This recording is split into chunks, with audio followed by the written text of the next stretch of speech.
if the sanctions, the reaction from the NBA isn't strong enough, what does the league risk? What then? Well, let me tell you what's going to happen here. This is very much analogous to Mark Schott, the racist owner of the Cincinnati Reds in the mid-1980s through the 1990s.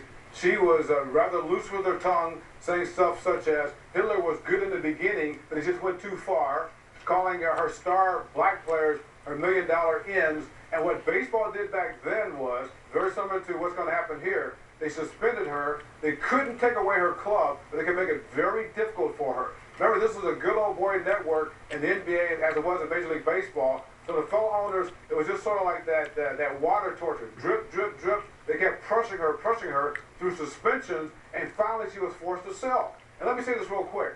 Mark Cuban is thinking about himself. The reason he doesn't want language to be a part of this equation is because all these owners are thinking that if they're going to go after Donald Sterling and force him out because of what he's saying behind the scenes, they may go after them. Because the reason Donald Sterling has been allowed to last as long as he has since 1981 is because his fellow owners allowed that to happen, which tells you about the fellow owners also. We were talking about the fact that for so long Donald Sterling maybe got away with it because the Clippers were so bad. Hey. No one cared You know what? happened there. They haven't been bad for It's the something to last consider. while. Clipper fan over here, at least.